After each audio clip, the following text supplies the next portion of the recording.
하물며 우리가 이같이 큰 구원을 등한히 여기면 그 보응을 피할 수가 없다. 이제 천사들을 통해서 하신 말씀은 구약입니다. 구약. 하나님이 이제 천사들을 통해서 선지자들에게 말씀하셨죠. 선지자들에게 말씀하시고 그 선지자들을 통해서 이제 기록하신 책이 구약이죠. 구약. 근데 이 구약도 하나님의 말씀이죠. 하나님이 천사들을 통해서 하신 말씀이니까 하나님의 말씀입니다. 그러니까 이 구약도 굉장히 이제 엄중한 말씀이죠. 엄중한 말씀인데 신약은 차원이 좀 다릅니다. 구약이나 신약이나 동일한 하나님의 말씀인데 구약은 천사들을 통해서 하신 말씀이라면은 천사들을 통해서 선지자들을 통해서 하신 말씀이라면은 신약은 3절에 보시면 처음에 주님을 통해서 하신 말씀입니다. 주님을 통해서. 그러니까 선지자들과 주님의 차이가 있어요. 당연하죠. 주님을 통해서 하신 말씀이요. 그 주님께 직접 들은 자들이 우리에게 확실히 확증한 바요. 그 다음에 4절에 하나님과 성령께서도 함께 증거하셨다. 이렇게 돼 있죠. 그러니까 아들과 아버지와 성령이 함께 직접 말씀하신 겁니다. 아버지와 아들과 성령이 함께 직접 말씀하신 거죠. 여기 히브리서 1장, 여기 1장 한번 가보겠습니다. 이 주로 주님을 통해서 말씀하셨다, 주님으로 말씀하셨다라는 게 어떤 의미인지 2장 3절에 주로 말씀하신 바요. 이렇게 돼 있죠. 1장 1절부터 읽어보겠습니다. 1장 1절. 옛적의 선지자들로 여러 부분과 여러 모양으로 우리 조상들에게 말씀하신 하나님이, 이게 선지자들을 통해서 말씀하셨다는 거죠. 선지자들을 통해서 선지자들에게 천사들을 보내셔서 하신 말씀입니다. 이 모든 날 마지막에 아들로 우리에게 말씀하셨다. 어떤 번역은 이렇게 번역을 해놨어요. 어떤 영어 번역은 이렇게 해놨습니다. 옛적의 선지자들을 통해서 말씀하신 하나님이 이 모든 날 마지막에 아들 안에서 우리에게 말씀하셨다. 아들 안에서. 그러니까 선지자들을 통해서 하신 말씀과 아들 안에서 하신 말씀은 다르죠. 왜 다르냐면은 이 아들은 하나님이십니다. 그러니까 구약시대에는 단순히 어떤 사람들, 피조물들을 통해서 말씀하신 거예요. 피조물들을 통해서 피조물들을 그 사자로, 그러니까 메신저로 삼아서 말씀하신 건데 이 모든 날 마지막에는 하나님이 직접 사람이 되어 오셔서 말씀하신 겁니다. 그러니까 구약에 있는 하나님의 말씀도 하나님의 말씀이기 때문에 정말 엄중하지만 이 신약의 하나님의 말씀은 하나님이 직접 오셔서 하신 말씀이라 이 무게가 완전히 다른 거예요. 지금 히브리서죠. 이 책이 히브리서입니다. 유대인들에게 쓰신 서신이죠. 유대인들이 처음에 받았던 핍박이 무엇 때문에 핍박을 받았냐면은 예수를 하나님의 아들이라고 전했기 때문에 핍박을 받았습니다. 예수를. 근데 이제 이 복음이 이방인들에게로 넘어가면서 이방인들은 또 어떤 생각을 했냐면은 예수가 사람이 아니라 하나님이라고 생각했어요. 그러니까 사람인 척 하셨지 하나님이시다. 근데 그 이전에 유대인들은 예수가 사람이지 하나님이 아니다. 그렇게 말하는 건, 하나님이라고 말하는 건 신성모독이다. 예수님이 죽으신 이유가 예수님이 하나님이시라고 주장했기 때문에 죽으신 거죠. 하나님의 아들. 그래서 이 히브리서가 지금 그러니까 예수님이 이제 30년쯤에 돌아가셨습니다. 30년. 서기 30년. 그러니까 기원전 한 4년, 5년에 태어나셨어요. 4년, 5년쯤에.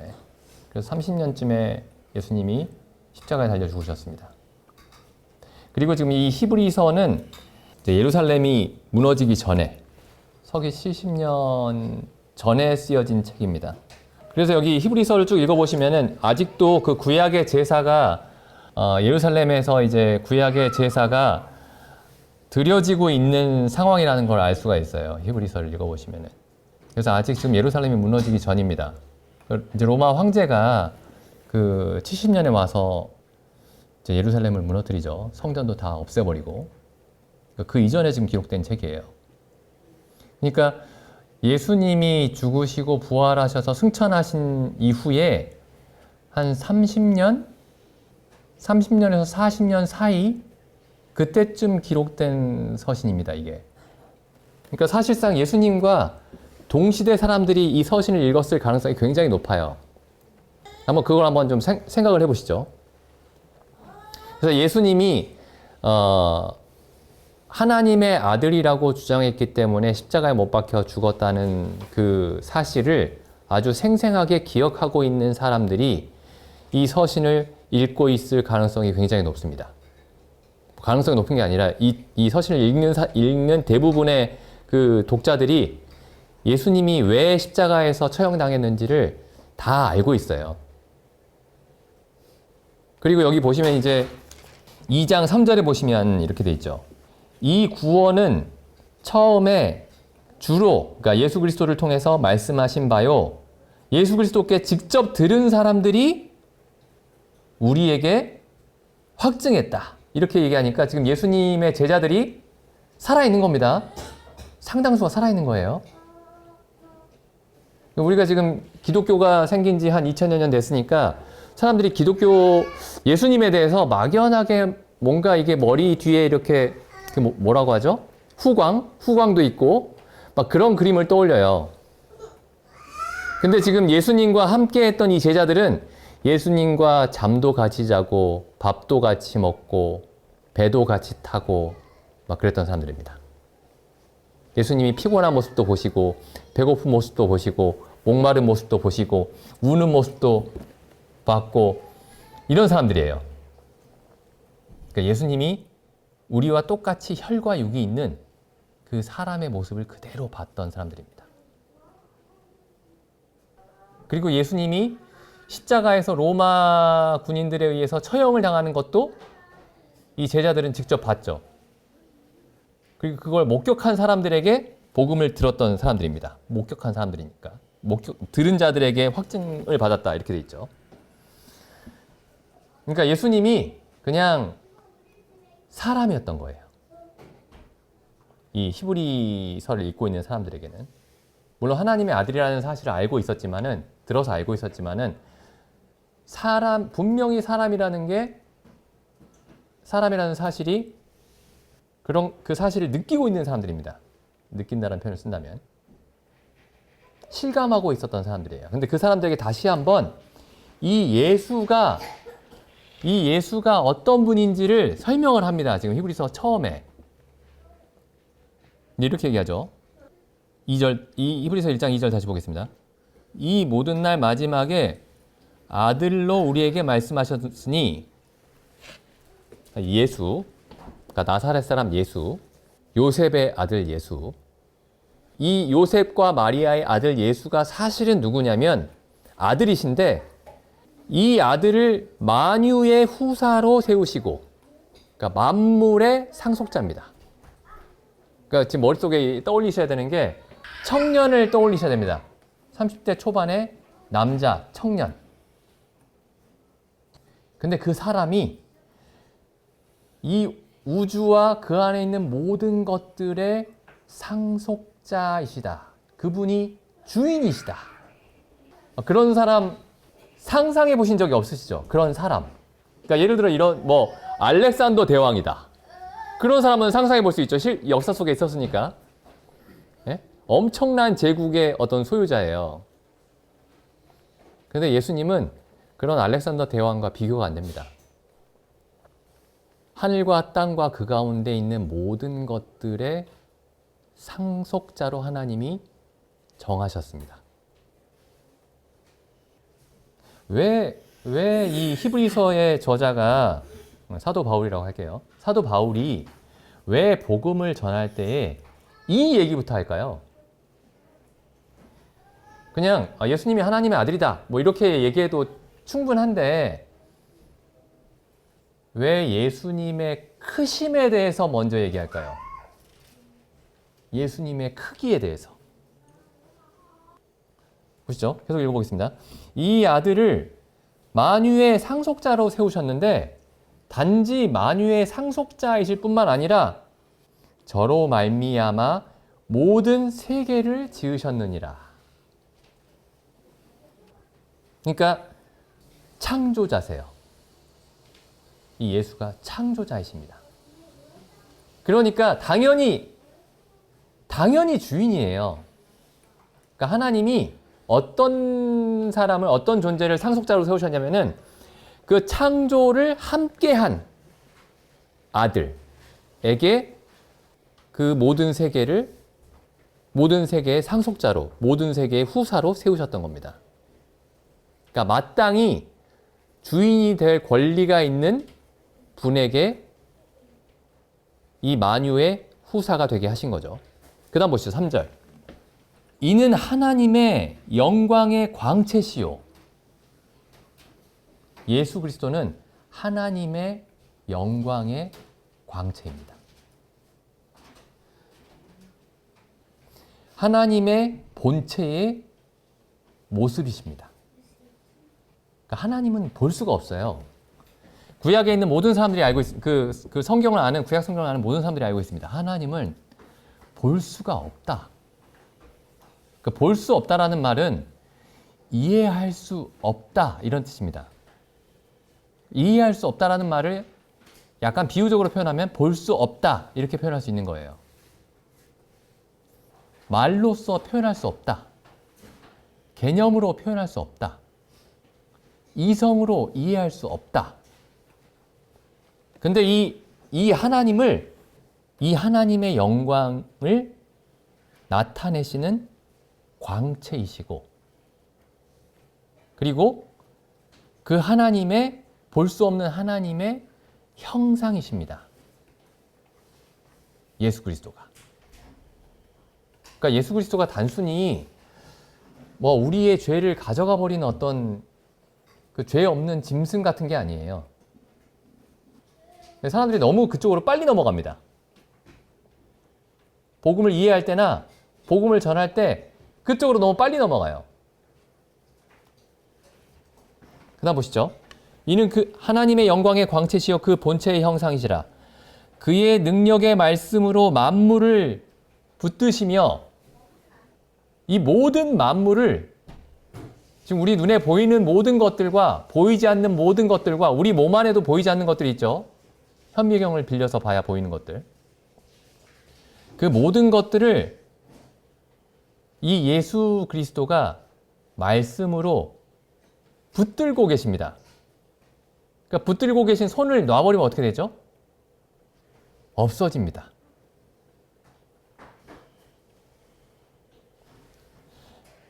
그의 능력의 말씀으로 만물을 붙드시며, 그 다음 하신 일이 뭐죠? 죄를 정결케 하는 일을 하시고, 우리의 모든 죄를 정결케 하셨습니다. 그러니까 이 예수 그리스도의 하나님과 동등하신 그 예수 그리스도의 영광과 예수 그리스도의 권세를 이해한다면은 그가 죄를 정결케 하실 수 있다라는 이 성경에서 반복되는 주장을 아주 쉽게 받아들일 수 있습니다. 그러니까 사람들이 예수님의 하나님의 아들이란 말은 듣는데 그걸 막 이제 믿으려고 애를 쓰는 거예요. 죄를 용서해 주셨다는 말을. 근데 그게 예수님이 죄를 용서해 주셨다는 말을 믿으려고 애를 쓰는 이유가 뭐냐면은, 먼저 예수님이 얼마나 크신 분이신지, 그 권세가 얼마나 크신 분이신지, 그 영광이 얼마나 크신 분이신지 충분히 알아보지 않은 상태에서 예수님이 죄를 가져갔다, 이런 얘기만 들으니까 이게 잘 이해가 안 되는 겁니다. 이 얘기가. 그리고 예수님이 우리의 죄를 대신 가져갔다라는 말을 들은 이후에도, 그 이후에 각자 이제 자기의 삶을 살게 되는 이유가 뭐냐면은, 예수님의 크심에 대해서, 예수님의 영광과 권세에 대해서 충분히 생각하지 않았기 때문에 그래요. 그러니까 예수님은 내가 지옥에 가지 않고 내 형벌을 대신 받아주시는 그 일을 함으로써 예수님의 역할을 다한 것처럼 그렇게 이해하는 이유가 뭐냐면 예수님이 본래 어떤 분이신지에 대해서 충분히 듣지 않았기 때문에 생기는 일인 겁니다. 그러니까 예수님을 그냥 세상 죄를 지고 가는 하나님의 어린 양이다. 우리의 모든 죄를 지고 가셨다. 라는 이야기로 너무 빨리 그 이야기를 너무 빨리 듣는 거예요. 근데 히브리서에서는 뭘 먼저 설명을 하냐면은 예수 그리스도의 영광과 권세의 크기에 대해서 설명합니다. 계속 읽어보겠습니다. 그 다음에 높은 곳에 계신 위엄의 우편에 앉으셨느니라. 그러니까 하나님이죠. 높은 곳에 계신 왜 위엄이라고 표현했죠? 하나님이라고 표현하지 않고 성경에 이런 표현들이 많이 있습니다. 하나님이라고 감히 못 부를 때가 있어요. 위엄이시다. 그분은 위엄 그 자체다. 근데 그분의 우편에 앉으셨다. 우편은 혹은 우편, 오른손, 이건 하나님의 권능의 상징이죠. 높은 곳에 계신 위엄의 모든 권세를 가지고 계신 분이시다. 예수 그리스도가 이런 분입니다. 4절 보시죠. 저가 천사보다 얼마나 뛰어난지. 이것도 우리는 잘 이해를 못해요. 이 말이 무슨 말인지. 히브리인들은 이해합니다. 히브리인들에게 천사들은 엄청난 존재예요. 천사라는 존재가. 구약에 나오죠. 천사 하나가 와서 몇만 명의 군대를 하룻밤에 다 죽여버립니다. 그냥. 천사 하나가 와서. 근데 예수님이 천사하고는 비교도 안 된다. 이렇게 얘기합니다. 저가 천사보다 얼마나 뛰어남은 저희보다 더욱 아름다운 이름을 기업으로 얻으심이니 하나님께서 어느 때에 어느 천사에게 내가 내 아들이라 오늘날 내가 너를 낳았다 라고 했느냐. 천사들 중에 그런 말을 들어본 천사는 없습니다. 여기 오늘날이라는 말을 좀 보셔야 돼요. 오늘날. 오늘날은 어떤 시간이죠. 분명한 시간입니다. 그러니까 이게 세상을 창조하기 전에 일어났던 일에 대해서 지금 말씀하고 있는 게 아니고 사람이 되어 이 땅에 오셨을 때에 관해서 말씀하고 있는 겁니다. 이게 오늘날. 그 다음 또 보시죠. 하나님께서 어느 때에 천사 중 누구에게 내가 내 아들이라 오늘날 내가 너를 낳았다 하셨으며 또 다시 나는 그에게 아버지가 되고 그는 내게 아들이리라 하셨느뇨. 그래서 예수님이 정말 하나님의 아들이시다. 비유적인 의미에서 하나님의 아들이 아니고 정말 하나님의 아들이시다 라는 거를 지금 증명하고 있는 겁니다. 그 다음에 6절. 또 예수님이 얼마나 크신 분이신지 6절에 또 맏아들을 이끌어 세상에 다시 들어오게 하실 때에 재림하실 때죠. 예수님 재림하실 때. 세상에 다시 들어오게 하실 때에 하나님의 모든 천사가 저에게 경배할지어다. 하나님의 모든 천사가 누구에게 경배해야 되죠? 하나님의 모든 천사는 하나님께 경배해야 됩니다. 하나님의 모든 천사는. 근데 하나님의 모든 천사가 예수 그리스도께 경배합니다. 하나님의 모든 천사가. 하나님의 모든 천사가 경배하는 그 장면을 한번 머릿속에 한번 떠올려 보시죠. 하나님의 모든 천사가. 다니엘서 보겠습니다. 다니엘서 7장 9절. 내가 보았는데 왕좌가 놓이고 옛적부터 항상 계시니가 그 위에 앉으셨는데 그 옷은 희기가 눈 같고 그 머리털은 깨끗한 양의 털 같고. 이거 요한계시록의 1장에 사도 요한이 예수님의 모습을 보았을 때 예수님의 모습이 이렇게 돼 있죠. 그 옷은 희기가 눈 같고 그 머리털은 깨끗한 양의 털 같고 이렇게 돼 있죠. 그 보좌는 불꽃이요. 물론 상징적인 의미도 있겠지만은 한번 생각해 보십시오. 보좌가 활활 타오르는 불길입니다.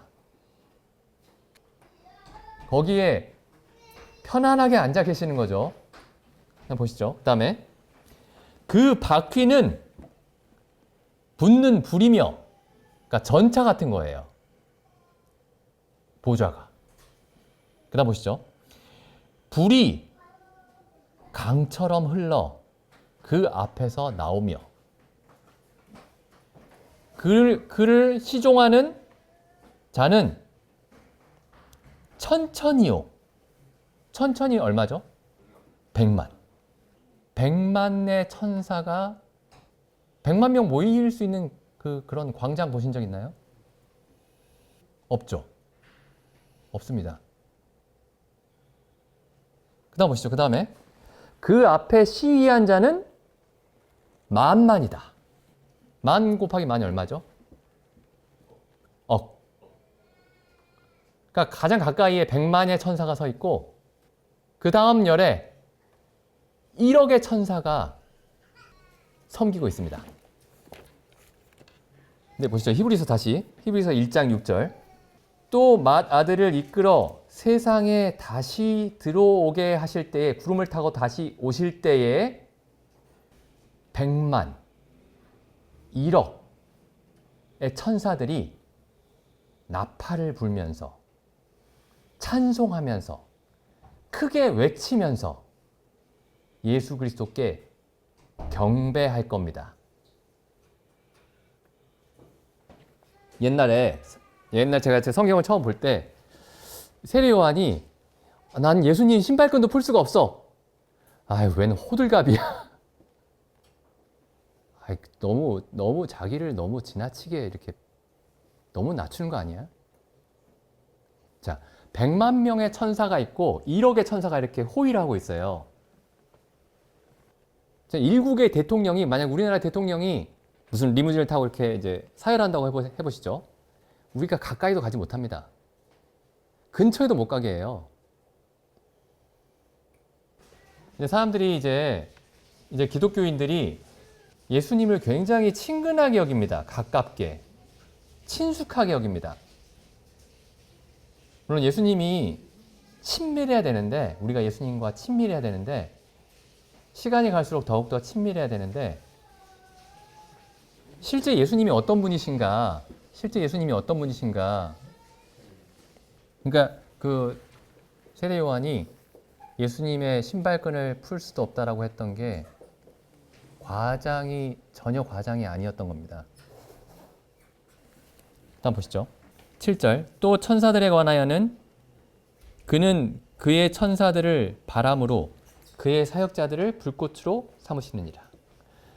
예수님이 하나님의 모든 천사들을 부리십니다.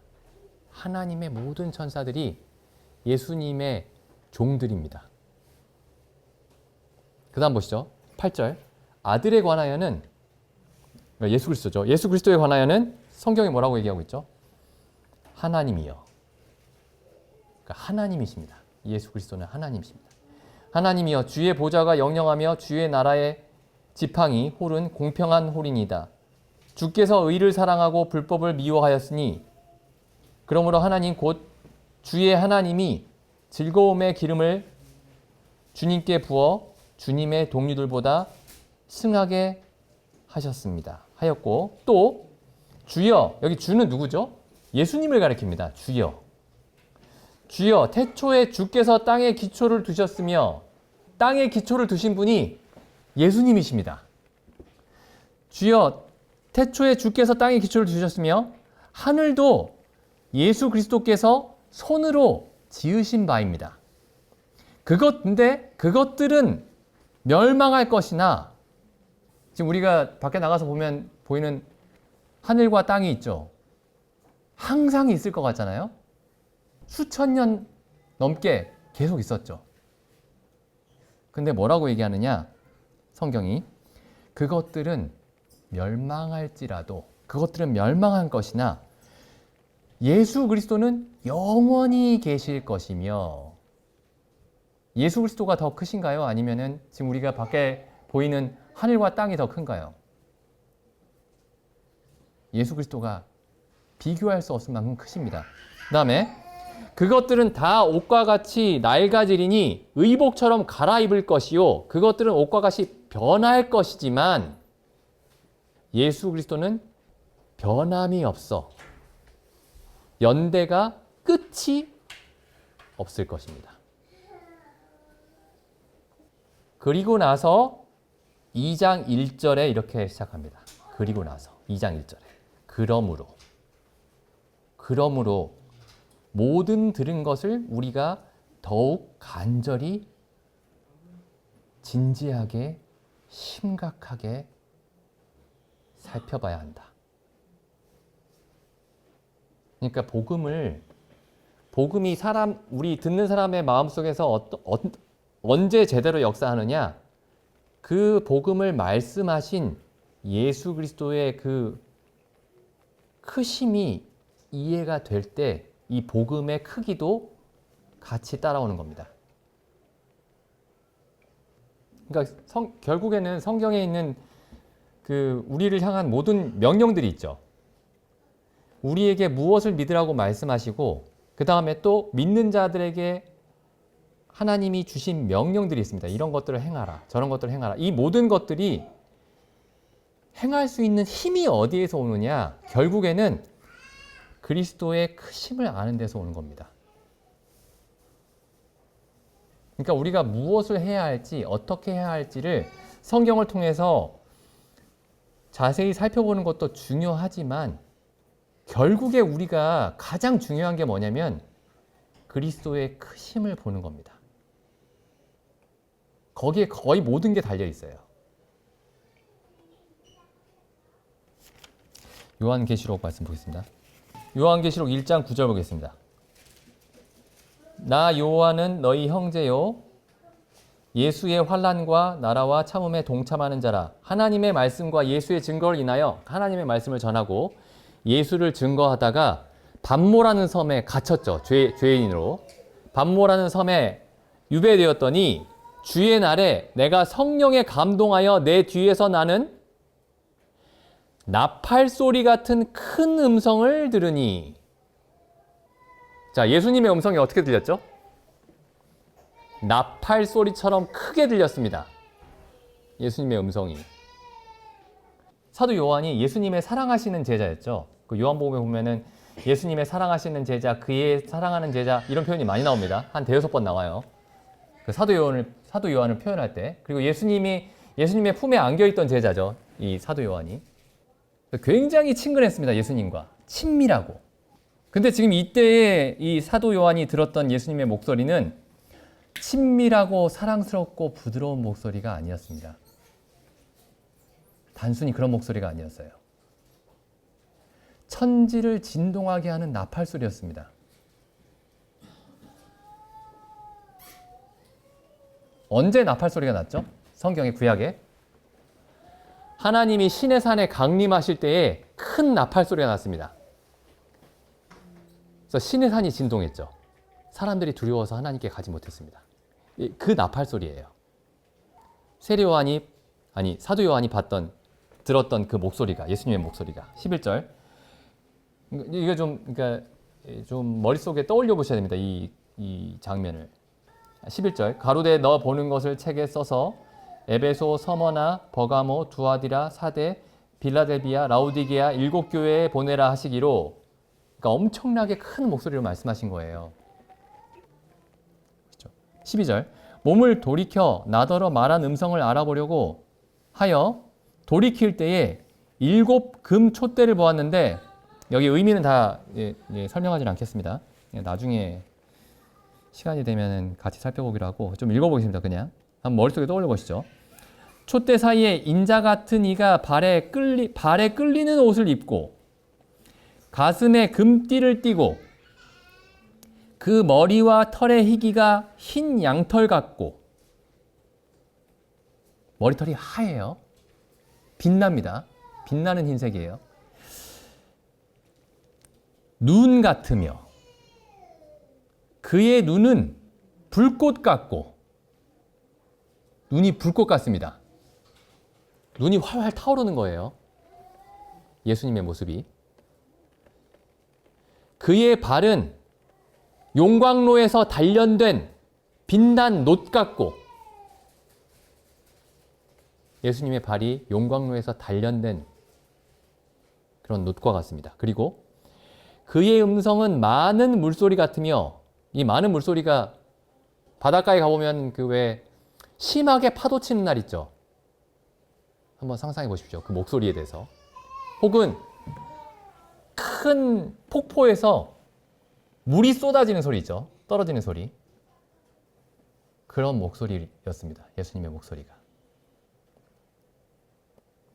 그 오른손에 7별이 있고 그 입에서 좌우에 날선 검이 나오고, 입에서 검이 나옵니다. 날카로운 검이. 그 다음 보시죠. 그 얼굴은 해가 힘있게 비치는 것 같더라. 여기 해가 힘있게 비친다는 말이 이제 어떤 번역들에 보면 이렇게 돼 있어요. 해가 그 모든 힘을 다해 빛나는 것 같다. 그러니까 해가 그냥 빛나는 것만 봐도 볼 수가 없죠. 눈이 고통스럽습니다. 그게. 해를 직접 보는 게. 근데 그 해가 그 모든 힘을 다해서 비춘다면은 그건 사람이 볼 수 있는 게 아닙니다. 그 다음 보시죠. 17절 보시죠. 예수님의 품에 안겨있던 그 제자가 동일한 예수님을 보고 어떻게 되는지. 17절.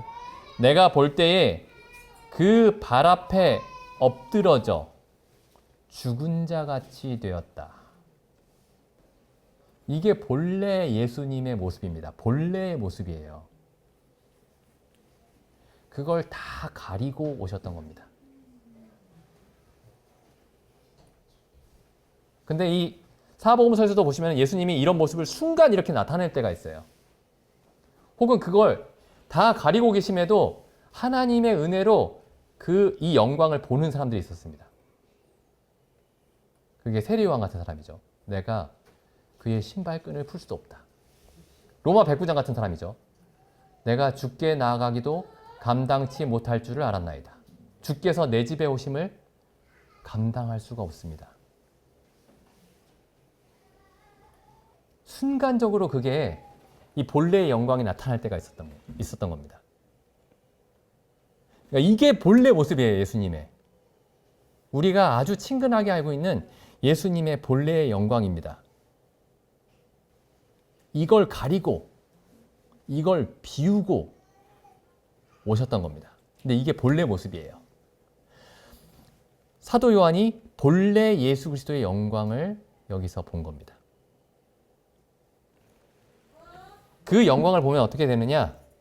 그냥 엎드러져서 죽게 됩니다. 모든 피조물이. 그럼 어떻게 해야 이분 앞에서 서서 이분의 음성을 들을 수가 있죠? 17절 그 다음 읽어보겠습니다. 그가 오른손을 내게 얹으셔야 됩니다. 그리스도께서 그 전능하심으로 우리를 붙들어 주셔야 우리가 그리스도의 영광을 보고도 죽지 않고 그리스도의 목소리를 듣고도 죽지 않을 수 있는 겁니다. 그리스도의 그 전능하심이 하는 일이 뭐냐면 그리스도의 전능하심으로부터 우리를 보호하는 일입니다.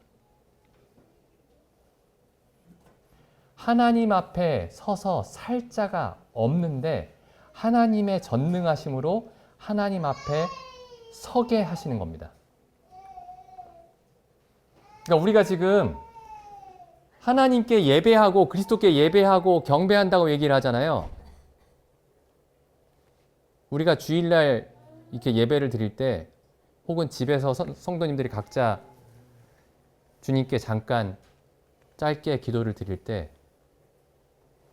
우리가 어떻게 해서 주님께 하나님께 예수 그리스도 이름으로 기도를 드릴 수 있는지 가끔씩 떠올려 보셔야 됩니다. 상기를 해야 됩니다. 그가 오른손을 내게 얹고 가라사대 두려워 말라.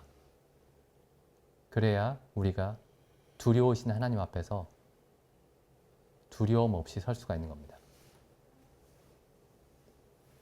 근데 먼저는 뭐냐면, 먼저는 그 영광을 보고 그 발 앞에 엎드려져 죽은 자 같이 되었을 때야 비로소 그리스도께서 그 오른손을 얹고 두려워 말라라고 하시는 거죠. 이게 참 그리스도를 만나는 모습입니다. 근데 오늘날 기독교가 어떻게 그리스도를 만나게 하냐면은 별로 두렵지도 않아요. 예수님이 아주 친밀합니다. 근데 두려워 말라 그래요. 별로 안 두려운데? 별로 안 두려운데 두려워 말라. 죄가 다 사함받았다. 그 발 앞에 엎드려져 죽은 자 같이 되었을 때야 비로소 오른손을 얹고 두려워 말라 말씀하셔야 되는데, 지금 기독교가 전하는 예수님은 별로 두렵지도 않은데 두려워하지 마. 다 용서됐어. 지옥에 안 보낼게. 이렇게 말씀하시는 예수님이 전해지고 있는 거죠. 그래서 우리가 지금 우리 안에 거하시고, 우리와 그 요한계시록에 나오죠. 여기 보면은 하나만 더 보겠습니다. 3장 20절. 볼지어다 내가 문 밖에 서서 두드리노니 누구든지 내 음성을 듣고 문을 열면 내가 그에게로 들어가 그로 더불어 먹고 그는 나로 더불어 먹으리라. 우리와 함께 먹고 마시는 이 예수님이 본래 어떤 분이신가 생각해 봤으면 좋겠습니다. 만약에 이 3장 20절 말씀을 로마의 백부장이 들었더라면은 이건 감당할 수 없는 일입니다. 이렇게 얘기했을 거예요. 저희 집에 들어오심을 나는 감당치 못하겠나이다. 근데 지금 이 3장 20절 말씀이 지금 우리 그리스도인들에게는 일어난 일이죠. 그리고 그리스도인들이 경험하고 있는 일입니다. 근데 이게 본래 이게 어떤 일인가? 본래 있을 수가 없는 일입니다. 본래 있을 수 없는 일을 하나님이 그리스도를 통해서 우리에게 이루어 주신 거죠. 그래서 우리가 어떤 은혜 가운데 서 있는지 깊이 생각해 봤으면 좋겠습니다. 기도드리고 마치겠습니다.